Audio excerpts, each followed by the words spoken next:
दोस्तों, ये संबंध रखता है हमारे गर्व से, हमारी अस्मिता से और हमारे राष्ट्रीय सुरक्षा से। आप इतनी बातें करते हैं तो हमको भी बाध्य हो जाता है कि आपकी बातों को हम वापस जुमलों में रिपीट करें। मोदी जी की 56 इंच का बस बज रहा है बीन। अब न डरता है नेपाल, न डरता है चीन। ये सच्चाई है और मैं आपको 3 उदाहरण दूंगा इन दोनों देशों के, जो पुराने आपके जो उदाहरण दिया थे उनसे भिन्न है।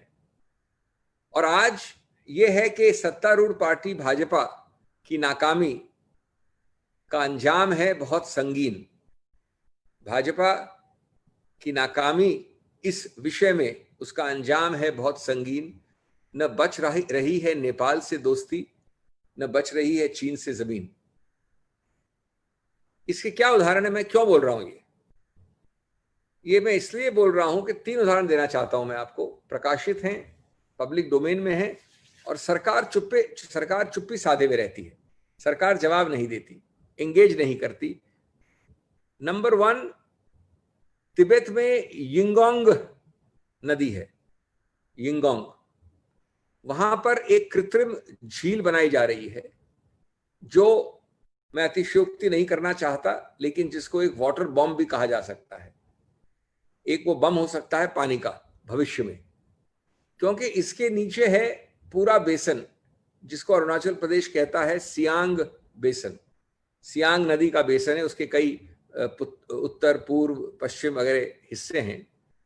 और इतना ये भविष्य में खतरनाक हो सकता है कि अरुणाचल प्रदेश के सभी विभागों ने रेड अलर्ट कर दिया है।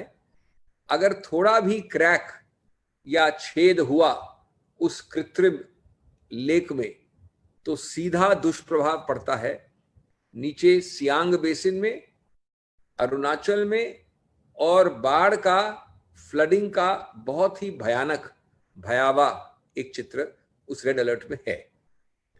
क्या सरकार ने आपको अवगत कराया? क्या सरकार ने प्रोटेस्ट किया? क्या सरकार ने अंतर्राष्ट्रीय स्तरों पे इसको उठाया? मैं ये नहीं कह रहा हूं कि आप जाके आक्रमण कर दें चीन पे और कुछ करें, लेकिन आपको बोलना है, चुप्पी नहीं साधनी है। इसका दूसरा उदाहरण, देप्सांग में बात चल रही है। आप जानते हैं देप्सांग में क्या हो रहा है चीन में। आप जानते हैं कि जो हमारी रोड है डीबीओ जिसको कहते हैं, बहुत ही अत्यंत महत्वपूर्ण है। लेकिन सच्चाई यह है कि इतनी बातों के बाद 2 आंकड़े छपे हैं। या तो चीन ने वहां 12,000, लेकिन मैं समझता हूं सही आंकड़ा है 17,000, और उसका नाम है 4th मोटराइज्ड इन्फेंट्री डिवीजन। इसके ट्रूप्स, इसके सैनिक वहां तैनात किए हैं। जब आपकी बातें चल रही हैं, पुल बैक कहां हो रहा है, वापसी कहां हो रही है, किसी को बताया नहीं जा रहा है। 17,000 न्यूनतम 12,000 की आंकड़ा है। सिर्फ इस इलाके की बात कर रहा हूं। और अगेन वापस कहूंगा मैं कि कुछ हमको कॉन्फिडेंस में लीजिए, सच्चाई बोलिए, छुपाइए नहीं, झूठी ईगो पे नहीं छुपिए। और तीसरा, आप बार बार राष्ट्रवाद और आंख दिखाने की बात करते हैं, लाल आंख और 56 इंच की छाती की बात करते हैं। जो हमारा पुरातत्व से दोस्त है नेपाल, उसने मिलिट्री को लगाकर, सिर्फ सिविलियन नहीं, मिलिट्री को लगाकर, नेपाल की मिलिट्री को, अपनी जो रोड है जिसको कहा जाता है दारचुला तिनकर रोड, दारचुला तिनकर रोड, उसको इतनी जल्दबाजी से बना रहा है जैसे कल एक कोई युद्ध पैदा होने वाला है। आप जानते हैं कि इसका संदर्भ क्या है? इसका संदर्भ है वो 3 नाम जिसके संदर्भ में, और बिल्कुल मैं स्पष्ट कहना चाहूंगा कि सिर्फ चीन के कहने पे, चीन के ऊपर दुष्प्रभाव में आने में, चीन के इन्फ्लुएंस में आने में, उन्होंने पहले काला पानी, लिपुलेख और लिम्पियुधारा ये अपने मैप में दिखा दिया। अब उसी श्रृंखला में चीन के दुष्प्रभाव में वो सीधे अपने जो चीन, भारत और नेपाल का बॉर्डर है, वहां का रोड जो बहुत पहले से आधी बनी नहीं थी, बनने का इरादा नहीं था, उसको अब सैनिकों द्वारा जल्द से जल्द बनाया जा रहा है।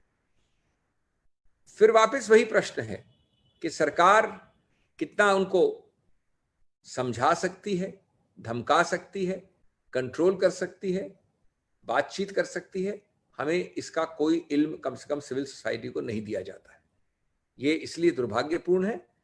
And I will end my suo motu by repeating in English very briefly that all this talk of nationalism coupled with your fake definitions, all this talk of a 56-inch chest, all this talk of a red eye, when you come to specifics, they sound like empty slogans and hollow claims.